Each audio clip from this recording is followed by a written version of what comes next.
Muy bien.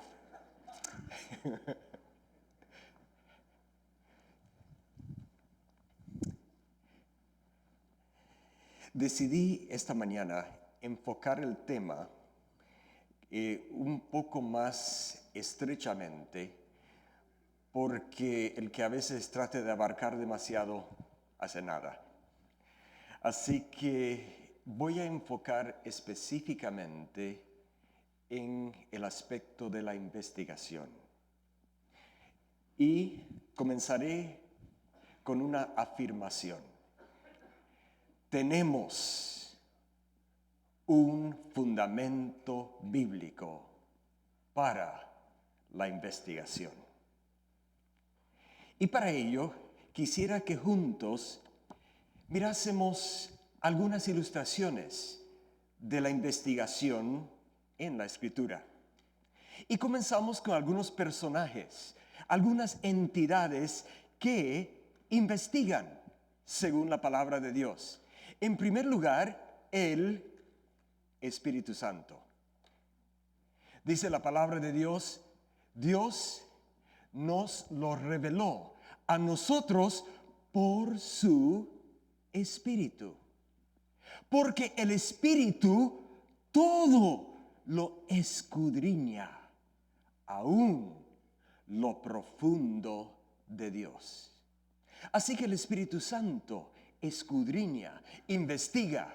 Job, dice la Escritura, de la causa que yo no entendía, me informaba con diligencia.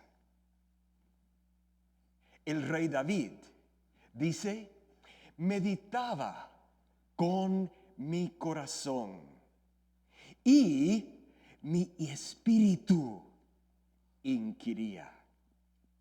En la Biblia ese término de inquirir o de indagar también significa investigar. El rey Salomón escribió diciendo, honra del rey es escudriñar un asunto. Y yo diría, honra es de un educador que sea investigador. Los profetas, que a veces pensaríamos que tienen esa línea directa de comunicación con Dios, pues, ¿qué tendrían que investigar? Es solo de preguntar. Pero dice la Biblia que los profetas inquirieron y diligentemente indagaron acerca de esta salvación. En los cristianos, la iglesia cristiana, el apóstol Pablo señaló de que habían cristianos en Berea.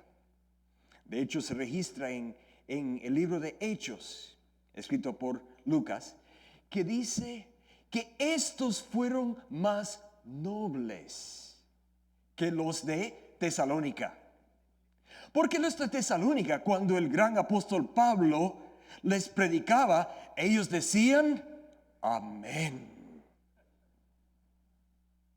Pero los de Berea, ¿qué dijeron? Tenemos que investigar, tenemos que escudriñar, tenemos que verificar si está en armonía con la palabra de Dios que tenemos. Así que estos fueron más nobles que los de Tesalónica, porque cada día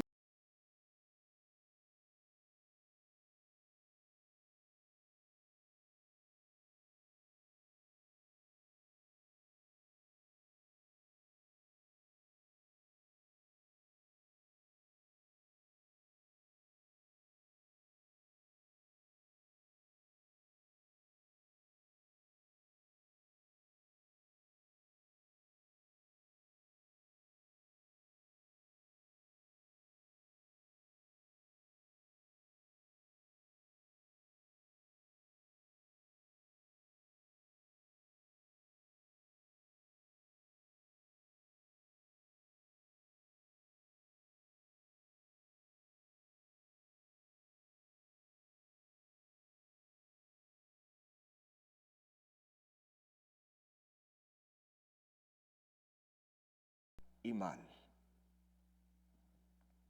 Así que ejemplos en la Biblia de la investigación. Además de estos ejemplos, la Biblia nos habla de diferentes tipos de investigación.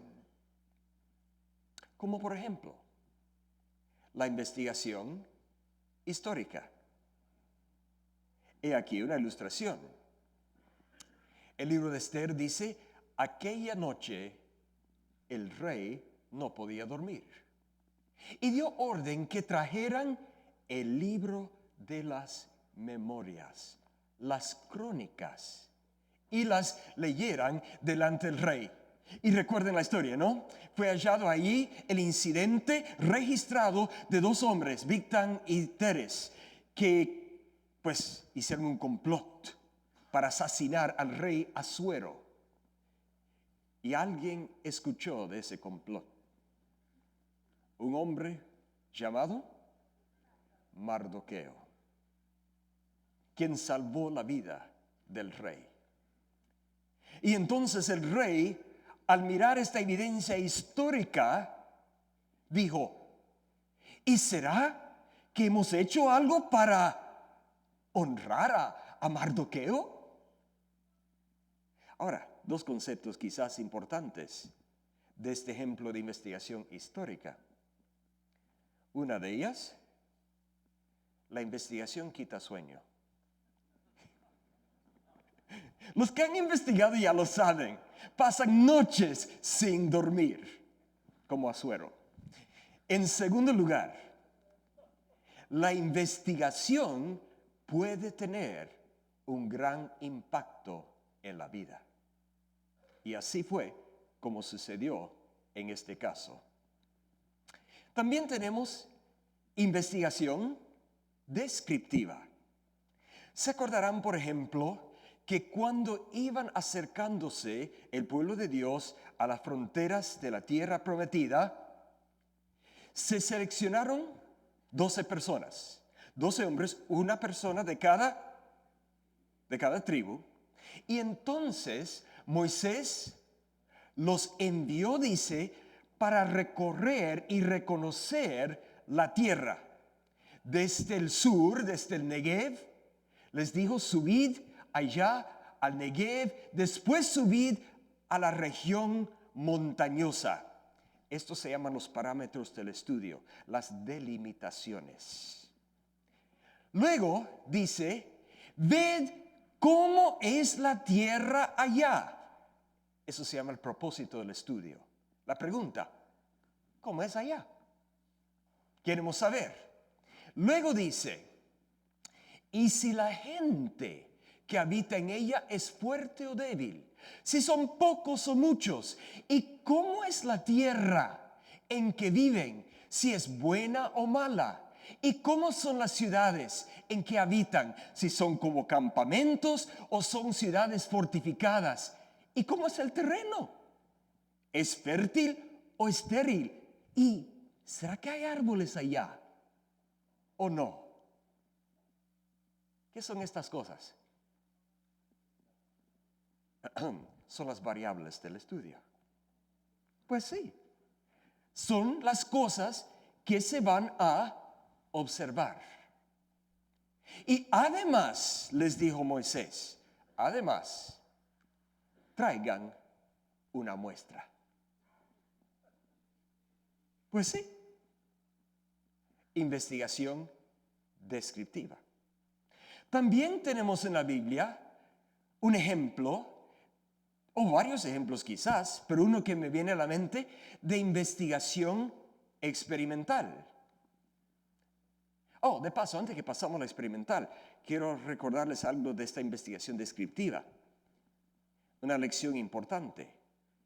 Y es que, dependiendo de nuestra cosmovisión, podemos mirar los mismos datos y llegar a conclusiones muy diferentes.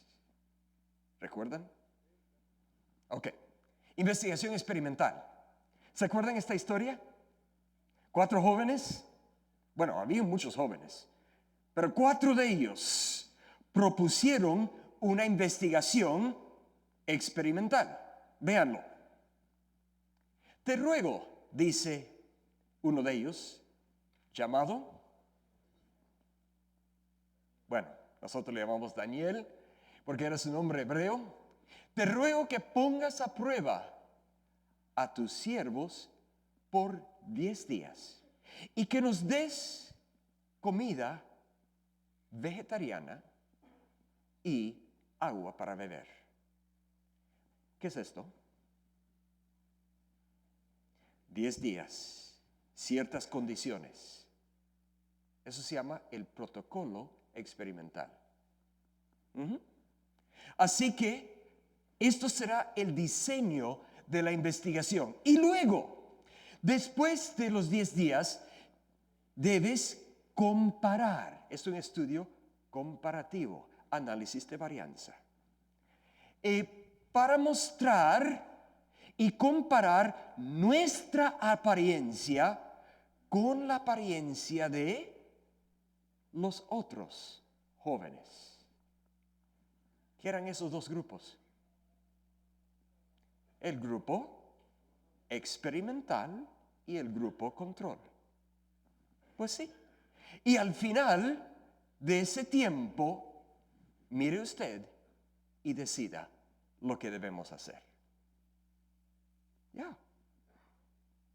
Es interesante, de paso, que ese estudio tenía un elemento longitudinal.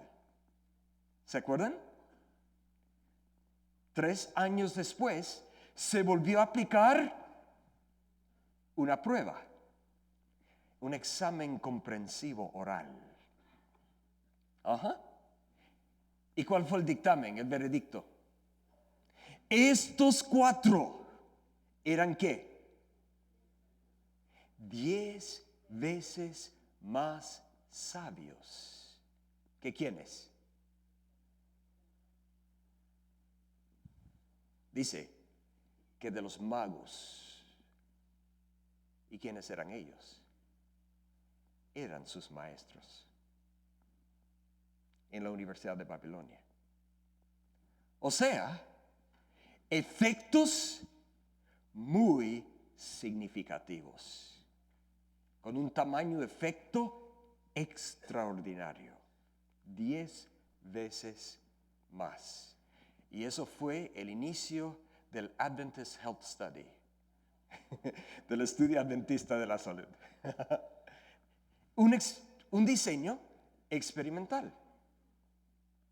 Además, tenemos en la Biblia también investigación cualitativa.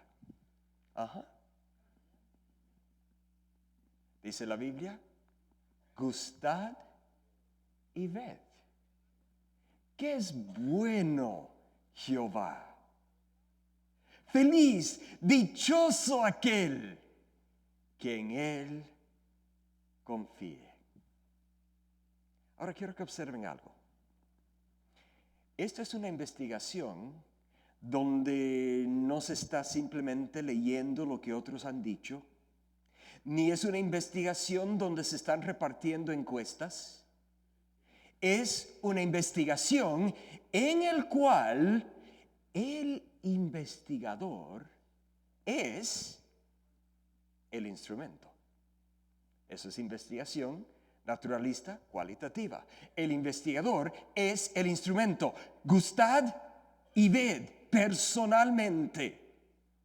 Además, no dice solamente gustad o solamente ved.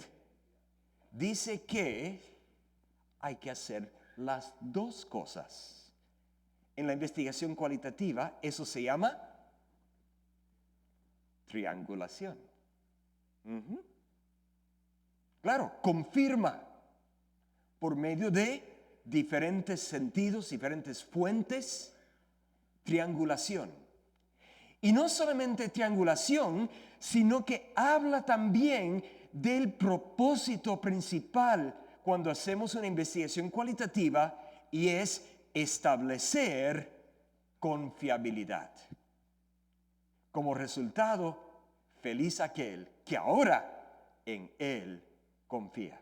Investigación cualitativa. Así que la Biblia habla de diferentes tipos de investigación. Y no solamente eso, habla también acerca de principios para la investigación. Como por ejemplo, el concepto de que un investigador necesita tener un espíritu de curiosidad, un espíritu de indagar, un espíritu investigador. Fijé primero mi corazón para conocer e investigar y buscar la sabiduría y la razón de las cosas. Para investigar hay que primero tener un espíritu de investigador. Otro concepto. Si queremos descubrir algo, tenemos que investigar. El descubrimiento se vincula a la investigación.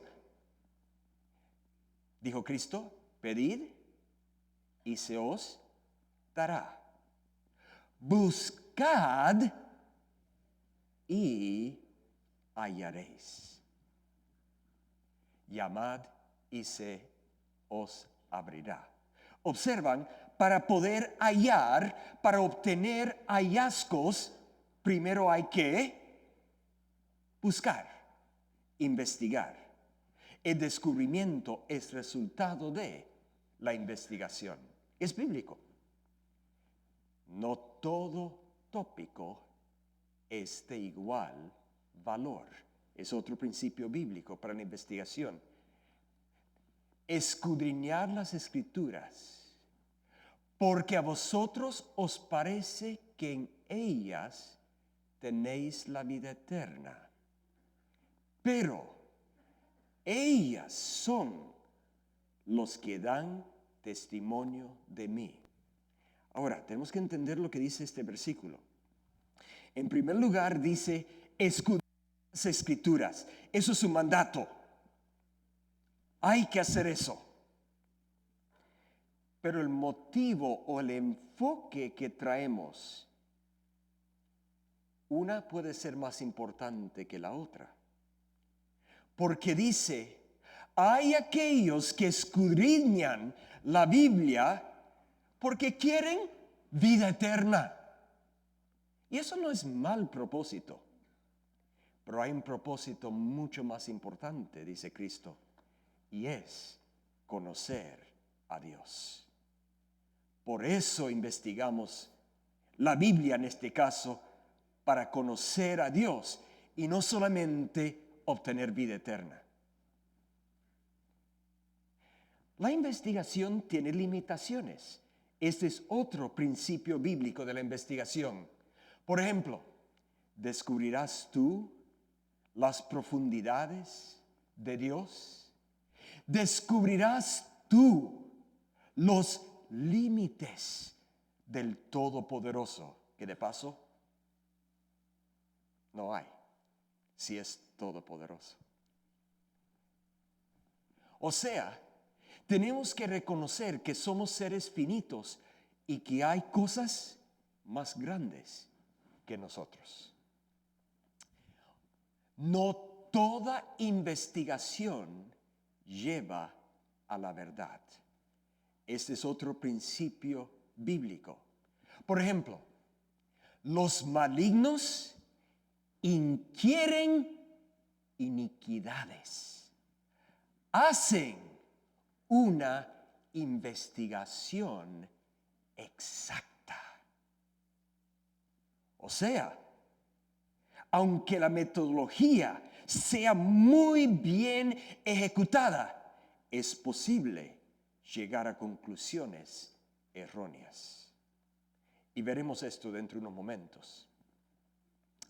También la Biblia dice que la investigación tiene que construirse sobre conocimiento previo. Pregunta a las generaciones pasadas y disponte para inquirir lo que ellos aprendieron. O sea, en la investigación debemos comenzar parándonos sobre los hombros de los que nos antecedieron, de lo que ya se sabe. De paso, eso se llama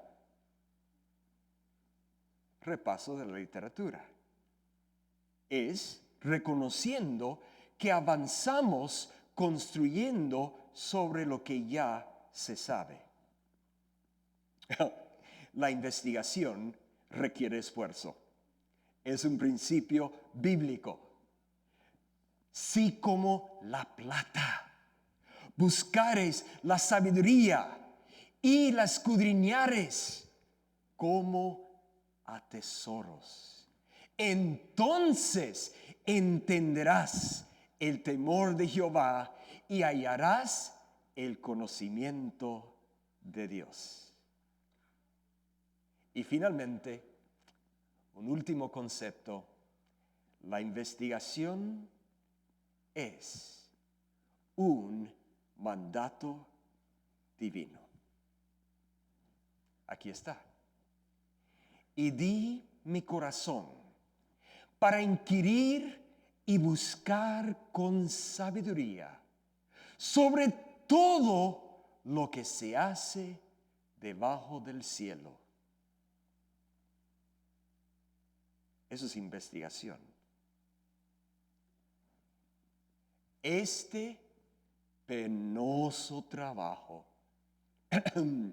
esta tarea difícil, lo dio Dios a los hombres para que se ocupen en él. O sea, la investigación es una expectativa divina. Bueno, pensé en esta mañana con este quizás trasfondo de algunos ejemplos bíblicos, de tipos de investigación, algunos principios bíblicos de investigación. Vamos a mirar quizás el aspecto más importante de una cosmovisión cristiana para la investigación. Y tiene que ver con el concepto de que investigar es buscar la verdad.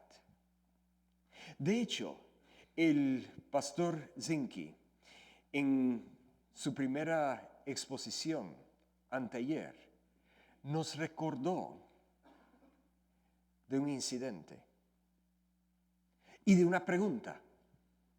Quizás una de las preguntas más importantes que puede hacer un ser humano. ¿Se acuerdan? ¿Y lo hizo? ¿Quién lo hizo? Lo hizo Pilato. Y preguntó, ¿qué es la verdad? Ahora, si preguntamos eso a personas en la calle o eruditos en las torres de marfil, o una pregunta relacionada, ¿cómo sabes cuando algo es verdad? Podrás recibir varias respuestas. Los he denominado la oferta de criterios para saber si algo es verdad o no. Y vamos a tomar unos momentos para mirar las 10 respuestas quizás más comunes que recibimos. Estos son. Y vamos a tomar unos momentos para mirar cada uno de ellos. Los llamo los criterios seculares de la verdad. Por ejemplo, la tradición. Ha sido así por muchísimo tiempo. Pues, reconocemos, sin embargo, que toda tradición tuvo que tener un inicio. ¿Cómo es que la primera persona supo que eso es verdad? Obviamente no por la tradición, porque inició la tradición. El punto clave es que un error no se convierte en verdad simplemente por mucho repetirse. Un segundo criterio es el criterio de la popularidad. Y este es el criterio, bueno, todos están de acuerdo. Tiene que ser así. O sea, que la mayoría tiene que tener la razón. Pero ¿será que la mayoría siempre tiene la razón? A lo mejor podemos recordar algunos momentos en la historia cuando todos creían que el mundo era el centro del universo. Y otro tiempo cuando todos, menos 8 personas, creían que era imposible que lloviera. Pero llovió.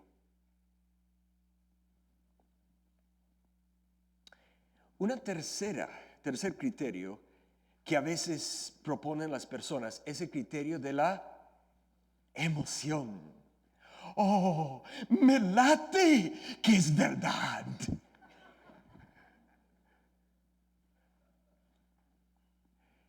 Pero, ¿qué sucede cuando nos sentamos en una comisión y hay 2 personas que están mirando el mismo asunto, los dos con gran emoción, pero de manera completamente contraria?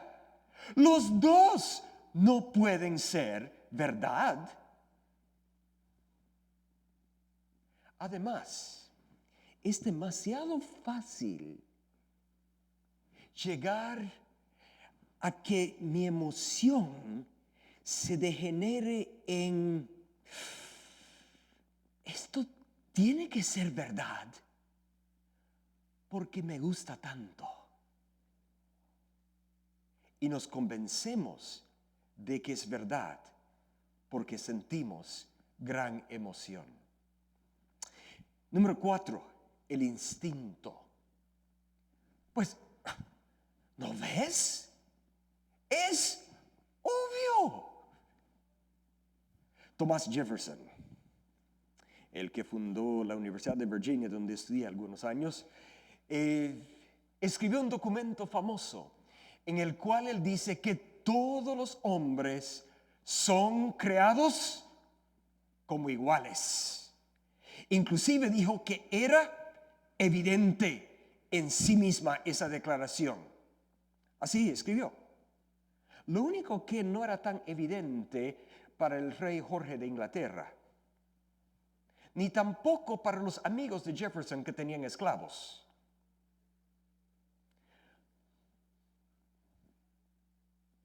Además existe otro problema, y es que según Jeremías,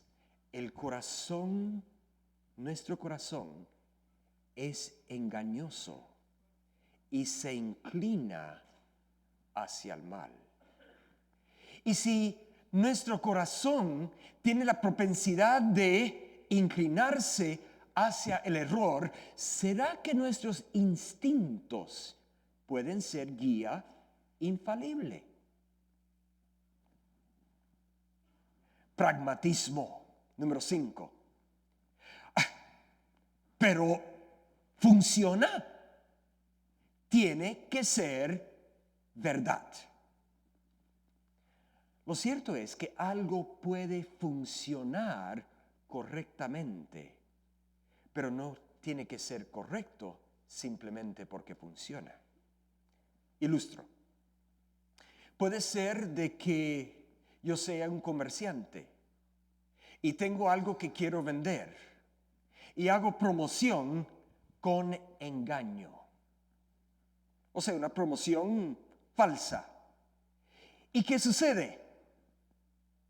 La gente arrebata las puertas de mi comercio que quieren comprar ese artículo que promoví como una marca muy sofisticada cuando realmente no lo es. ¿Sí me captan? ¿Funciona? Sí funcionó. ¿Era verdad?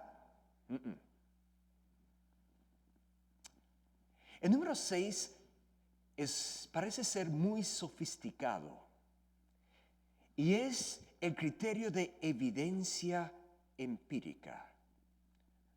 Pues la investigación lo respalda y es científicamente sólido. No sé si han escuchado ese criterio. Solamente que hay algunos problemas. ¿Será que nos es difícil percibir las cosas claramente? O pudiera ser que estamos mirando por medio de un espejo oscuramente. Y nos es difícil a veces discernir claramente las cosas. Además, pudiera ser que las apariencias a veces nos engañan. Recuerden, por ejemplo, lo que Dios dijo al profeta Samuel. El hombre ve lo que está delante de sus ojos, pero eso a veces engaña. Dios mira el corazón. Además, ¿están disponibles todas las evidencias? ¿O pudiera ser que conocemos solamente en parte?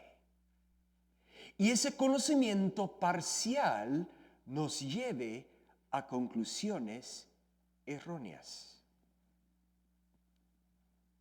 Y como ya habíamos mencionado, pudiera ser que con cosmovisiones diferentes miremos los mismos datos, pero lleguemos a conclusiones muy diferentes. Número 7 es el criterio de coherencia. Y esto es, miren, todo es tan consistente. Todo calza de manera tan perfecta. Tiene que ser verdad. Pero, ¿qué sucede si comenzamos con una premisa falsa? Con una idea equivocada. Porque toda consistencia tiene que comenzar con algo. Tienes que comenzar con una cosa primeramente, le agregas una segunda cosa y dices, ok, eso está en armonía. ¿Sí me comprenden? Luego agregas otra tercera y dices, ok, agrego algo que esté en armonía con los dos otros. Y construyes todo este maravilloso concepto armónico. Y totalmente equivocado. Porque comenzaste con una premisa falsa. Y obviamente no puedes usar consistencia como el criterio para esa primera cosa.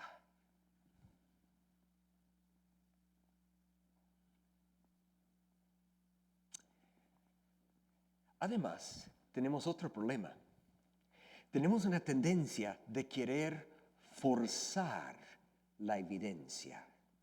O sea, de por golpes repetidos poder introducir un tarugo cuadrado por un hueco redondo. ¿No es cierto? Si le das suficientes martillazos, va a entrar. Y a veces, por querer que las cosas armonicen, forzamos la evidencia. Lo cierto es que la consistencia por sí sola no establece la verdad. Lo que es verdad es consistente, pero no todo lo consistente es verdad. Lógica. Sin embargo, señores, parece razonable. Tiene que ser verdad. La seguridad de la veracidad de las conclusiones depende de la veracidad de nuestras premisas. Por ejemplo, tomamos la forma de lógica más sencilla, el silogismo. Y les doy el silogismo clásico. Todos los hombres son mortales. Premisa mayor. Premisa menor, soy un hombre. Conclusión, por lo tanto, soy mortal. Es lógico. Y si la premisa mayor es verdadera y la premisa menor es verdadera, sigue lógicamente que la conclusión será verdadera. Solamente hay un pequeño detalle. A veces no estamos seguros si las premisas son verdaderas. Y usted dice, pero yo estoy seguro que toda persona es mortal. Voy a poner otro ejemplo. Todo animal negro es un perro. Y usted dice, ridículo. Eso no es cierto. Pero si los únicos animales negros que yo jamás he visto son perros, para mí será muy fácil decir, todo animal negro es un perro, es verdad. Premisa menor, este es un animal negro. Conclusión, tiene que ser y es un oso. ¿Ven el problema? Muchas veces no sabemos por nuestra experiencia si la premisa mayor es cierta o no. Y la conclusión, la veracidad de la conclusión depende de que sean verdad.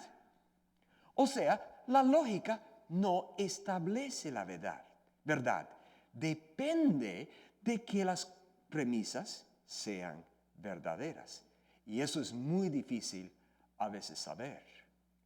Y eso podría llevarnos a la situación que la lógica llegara a ser una forma sistemática para equivocarnos confiadamente. Simplemente, de paso, simplemente porque yo no entienda algo, que es el otro lado de la moneda, no quiere decir que no sea verdad. Hay algunas cosas que son difíciles de entender por la lógica. Es como la niñita que preguntó a su padre, papi, ¿será que Dios todo lo puede hacer? Bueno, mijita, pues sí, Dios es todopoderoso. Papi, ¿será entonces posible que Dios pueda crear una piedra tan grande que no la pueda levantar?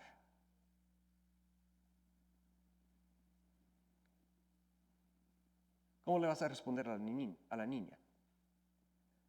No, hijita, no puede hacer una piedra tan grande que no... pero acabo de decir algo que no puede hacer. ¿Sí me están entendiendo? Si digo que no puede crear una piedra tan grande, ya he dicho algo que no puede hacer. Y estamos rascando la cabeza y con eso tenemos un problema con la lógica. Aún en la Biblia hay problemas. Como por ejemplo, los primeros serán postreros y los postreros primeros. El que quiere ser el más importante, que sea el siervo de todos. Cuando soy débil, entonces soy fuerte. Como no teniendo nada, mas poseyéndolo todo. Y uno mira eso y rasca la cabeza y dice, eso no tiene lógica. Por cierto, la lógica no define todo lo que es verdad. Número 9, la relevancia. Todo es tan significativo para mí. Tiene que ser verdad. Un problema con esto, por supuesto, lo que es pertinente hoy puede ser que ya para mañana no sea significativo, pertinente. Y la verdad, pues, no cambia. Además, podría ser que a veces el error me parece muy significativo. Como por ejemplo, me dicen que mi abuelita, un poquito de tiempo antes que falleció, mencionó mi nombre. No pude estar ahí, pero mencionó mi nombre. ¿Sería eso para mí algo significativo, relevante?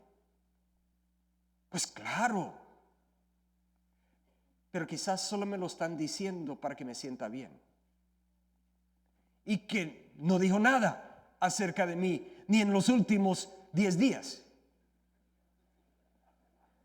¿Sí me comprenden?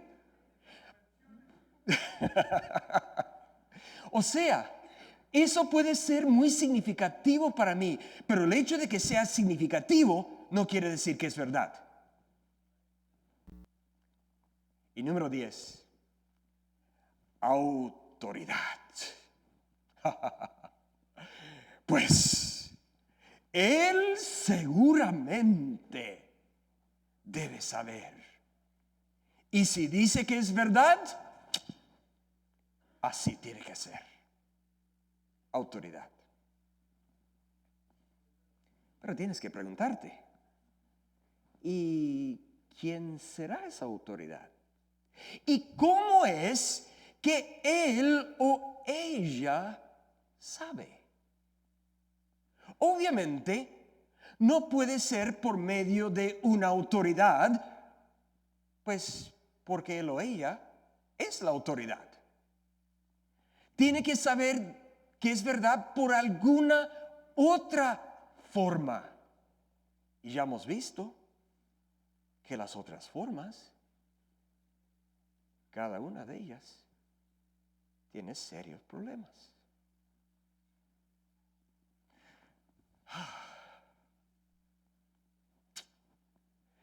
Quizás te sientes ahora con el dilema de Tomás.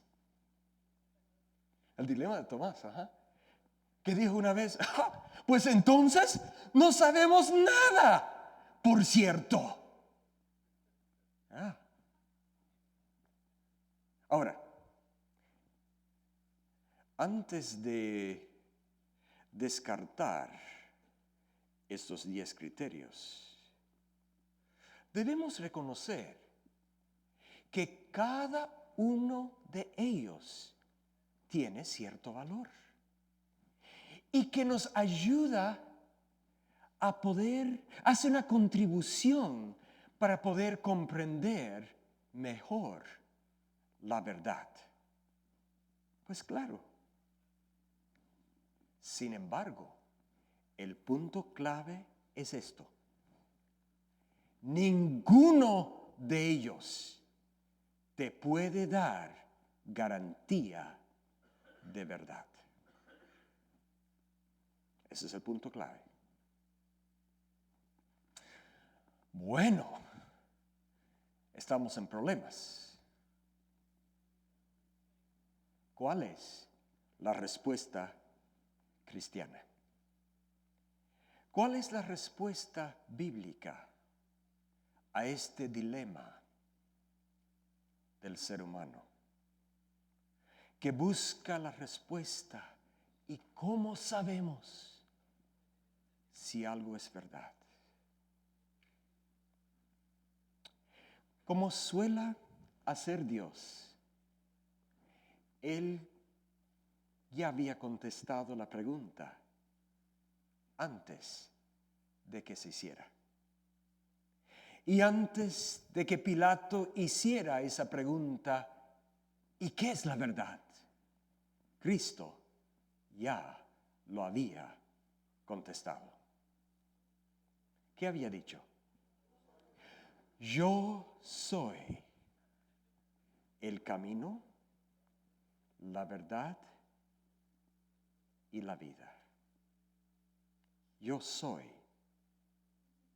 la verdad.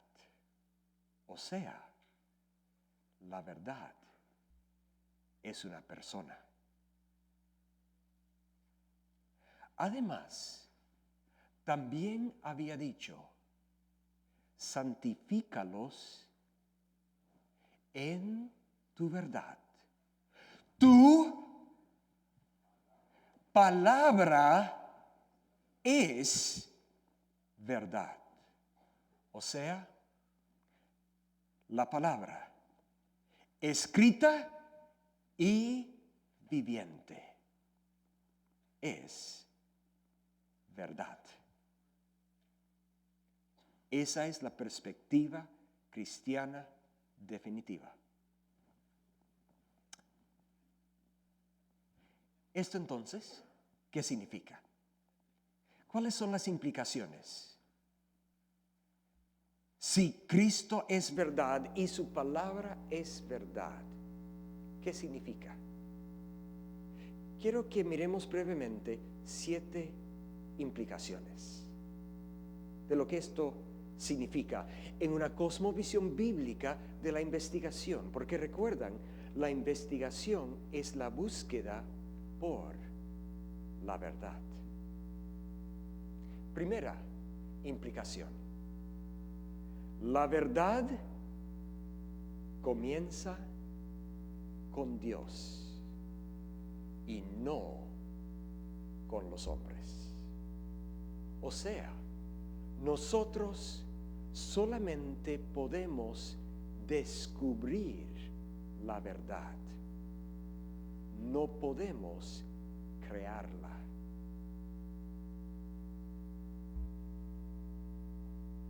Y por eso en la investigación reconocemos que la investigación es el proceso de descubrir la verdad de Dios. No estamos creando o construyendo verdad. Número 2. La verdad, ya que reside en Dios y Dios es eterno, la verdad es eterna. El hombre entonces no puede destruir la verdad. Y nosotros no tenemos que afanarnos y preocuparnos y tener un pánico de que la verdad va a ser destruida. Es imposible destruir la verdad de Dios. Porque Dios es eterno, su verdad es eterna. Entonces, lo único que a nosotros nos toca hacer es o aceptar o rechazar esa verdad. Número 3. Dado que Dios es el origen de toda verdad y Dios no cambia, la verdad no cambia. O sea, la verdad de Dios es absoluta. Es el mismo en todo tiempo, en todo lugar y para toda persona. Y tenemos que entender que la verdad de Dios es verdad en principios. Y los principios tienen su aplicación.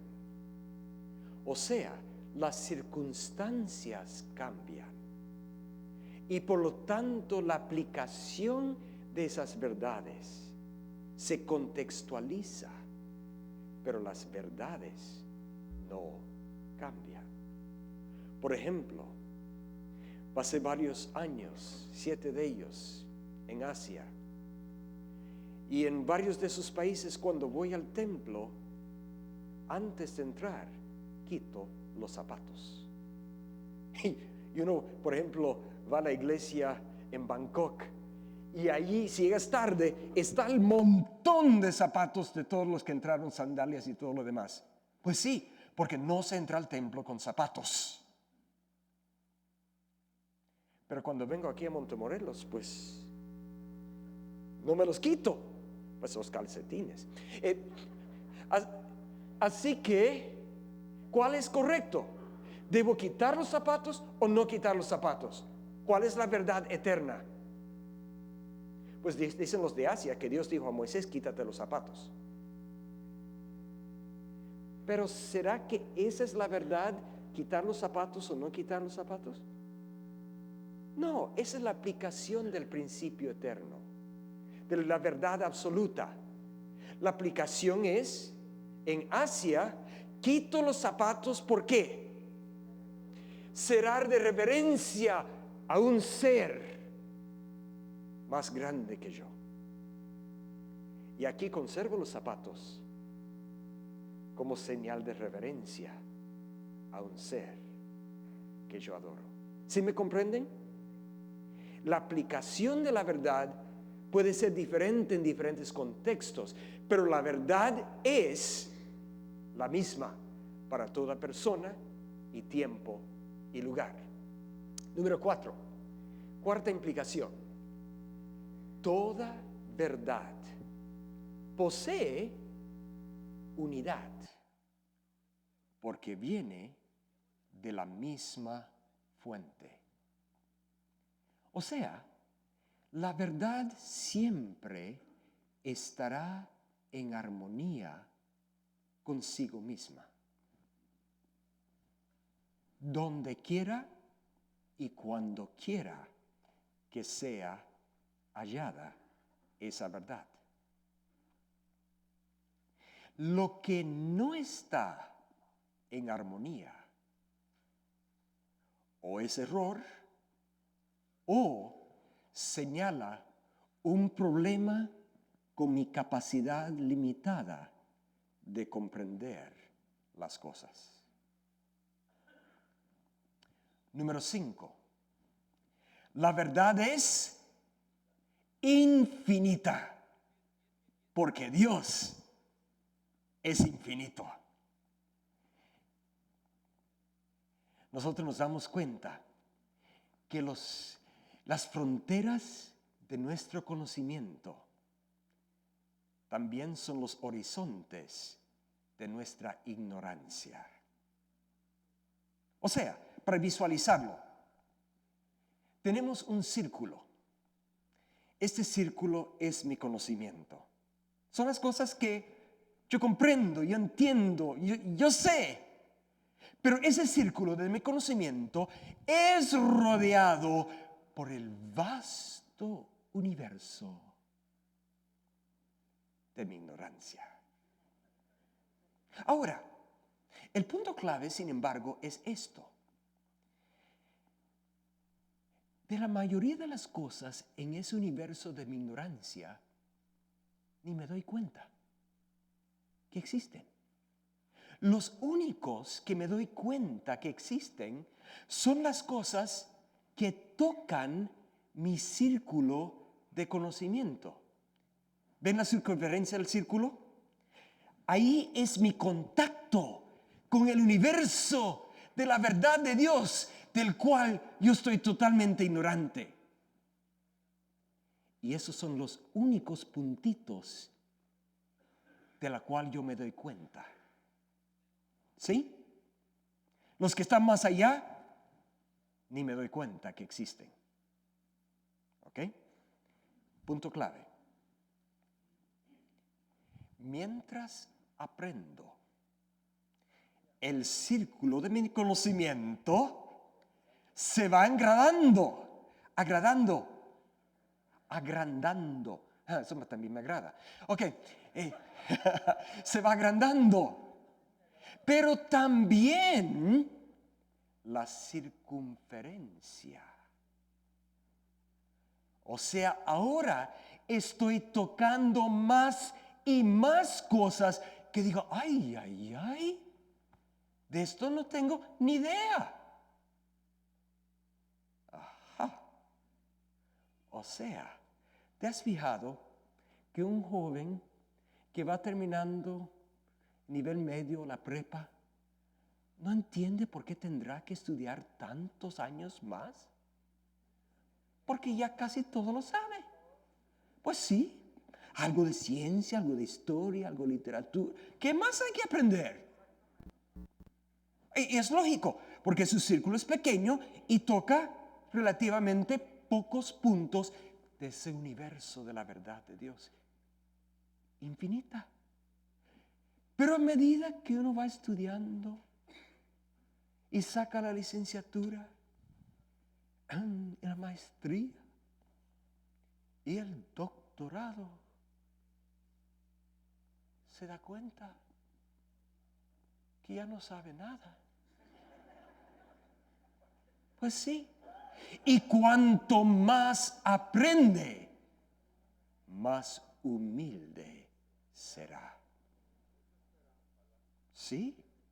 Es el que tiene el círculo muy pequeño que piensa que casi todo lo sabe. Y el que realmente tiene un conocimiento es humilde porque reconoce cuánto todavía hay por aprender.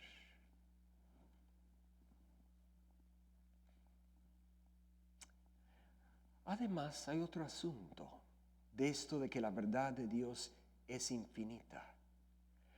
¿Cuán presuntuoso sería para cualquiera de nosotros decir que ya tenemos toda la verdad?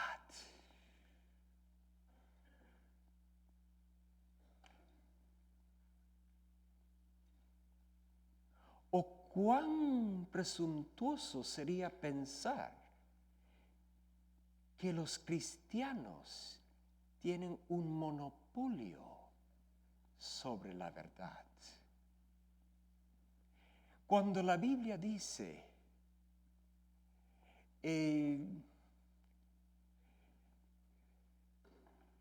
cuando la Biblia dice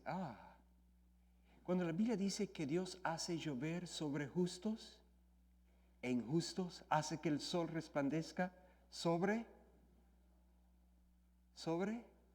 buenos y malos, para que todos lleguen a un entendimiento de su verdad. O sea, aún personas agnósticas encuentran verdades divinas y no debemos sorprendernos. ¿Cuál es la diferencia? La diferencia es muy sencilla. El cristiano reconoce la fuente de esa verdad. Número 6. Un punto más acá. El cristiano nunca tendrá toda la verdad. El cristiano nunca tendrá toda la verdad, aún en la eternidad.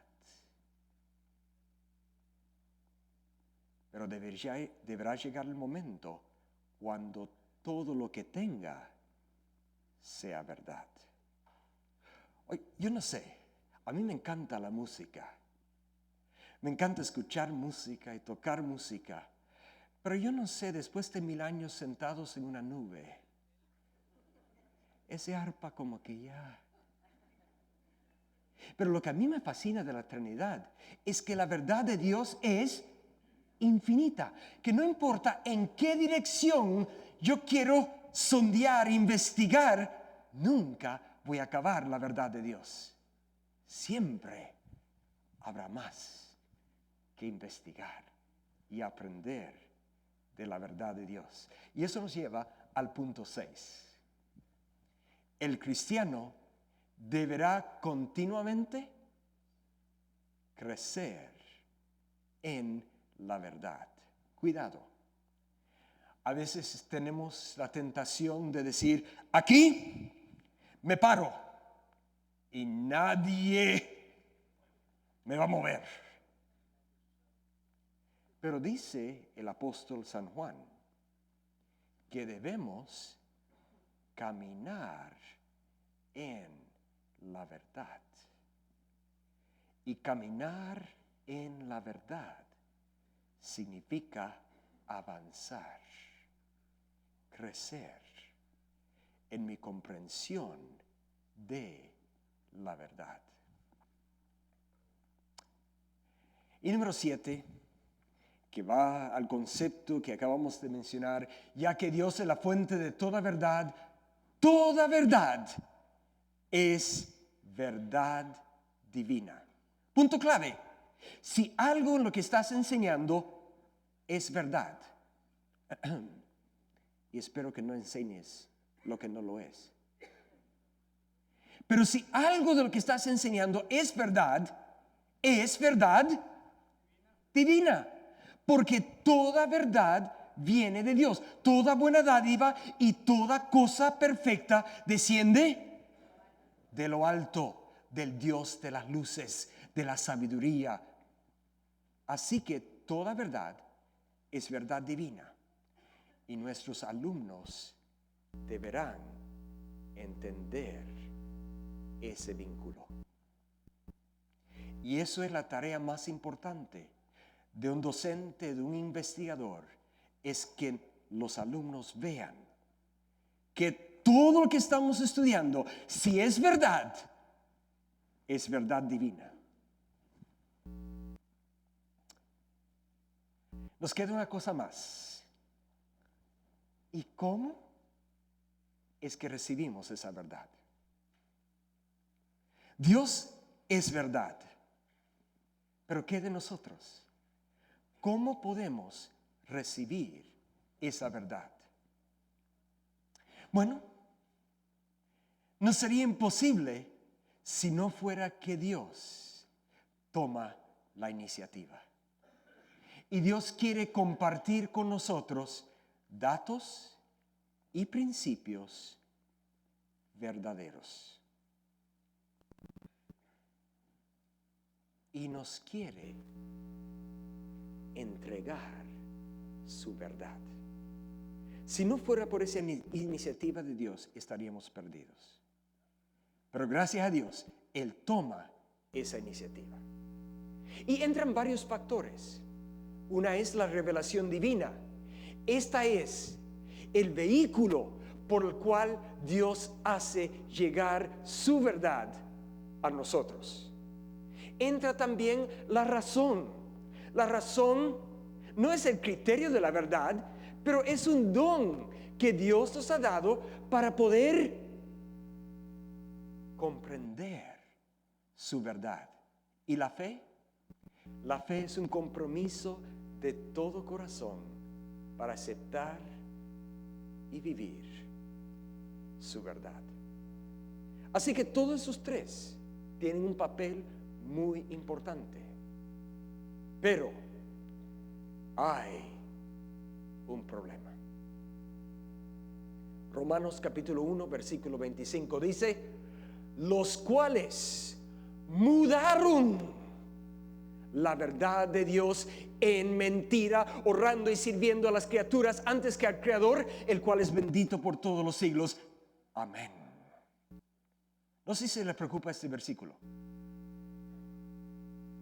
Acabamos de decir que la verdad de Dios es eterna, que no puede ser destruida. Pero aquí encontramos un versículo que dice que hay personas o hay situaciones cambian la verdad de Dios en mentira. Eso es trágico. ¿Qué es lo que está pasando? ¿Cómo es que la verdad de Dios puede ser convertida en mentira? Aquí está Dios deseando dar datos y principios verdaderos a los seres humanos. Pero hay otra fuerza. Satanás quiere manipular la verdad de Dios. No sé si acuerdan este incidente, Hechos 16. ¿Se acuerdan? Pablo estaba en Filipo, ¿sí? Y iban a los cultos y venía tras ellos una doncella, una señorita que clamaba. ¿Se acuerdan lo que clamaba? Estos son siervos del Altísimo que nos proclaman el camino de la salvación. ¿Era eso verdad o no? Ajá, eran siervos de Dios. ¿Y qué estaban proclamando? El camino de la salvación. Ya, claro. Y Pablo un día se voltea y reprende el espíritu y saca ese espíritu maligno de esa muchacha. Y usted dice, ¿y por qué? Eso es increíble. Eso era propaganda gratuita. ¿Y por qué la arrepintió? Estaba ella diciendo la verdad. ¿Por qué reprendió? ¿Por qué sacó ese espíritu? ¿Por qué? Porque Satanás estaba manipulando la verdad. O sea, la gente conocía a esa señorita, sabía que ella trabajaba con asuntos de magia, etcétera, y iban a decir, óigame, parece que estos son de la misma compañía. Ajá. O sea, el diablo quería manipular la verdad de Dios. Además, también en 2 Corintios dice que cuando nosotros recibimos el Dios de este mundo, nos confunde el entendimiento. O sea, una cosmovisión secular nos puede llevar a conclusiones falsas. Eso es trágico. Dios está dando datos y principios verdaderos y nosotros llegamos a conclusiones falsas, sea por la manipulación de Satanás o por una cosmovisión secular. Eso es trágico. ¿Será que hay alguna solución? ¿Será que Dios dijo, bueno, ni modo? ¿O será que Dios para todo el problema tiene una solución? ¿Cuál es la solución? La solución se llama el Espíritu Santo, quien os guiará a toda verdad. ¿Ven? Esto es lo que sucede. Está la manipulación de Satanás que quiere atacar esos principios y datos verdaderos que Dios quiere comunicarte. Está nuestra cosmovisión secular que quiere también confundirnos a conclusiones erróneas. Pero gracias a Dios nos da su Espíritu. Y su Espíritu hace que esos ataques del enemigo reboten. Y como resultado, llegamos a conclusiones verdaderas. Es por eso que la cosa más importante en la investigación es el Espíritu Santo. Y la cosa más importante que puedes hacer para prepararte para hacer una investigación es pedir el Espíritu de Dios, que te llevará a la verdad.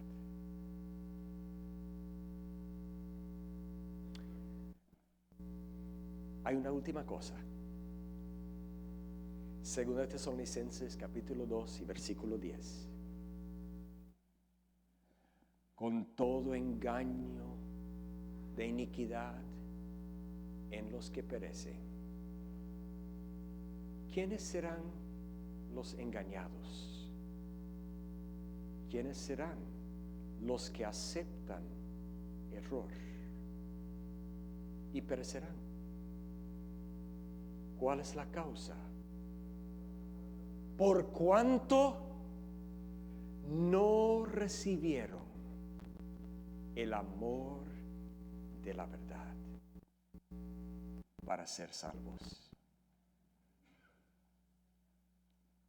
No es suficiente solamente conocer la verdad. El demonio conoce la verdad y tiembla, pero no ama la verdad.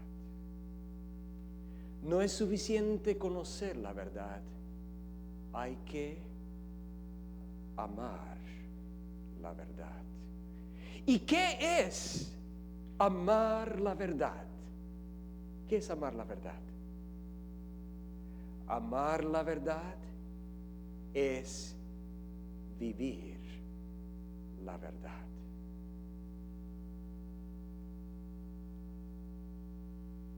¿Y cuál será el resultado? Entonces conoceréis la verdad, amarás la verdad y la verdad te hará libre. Que Dios te bendiga.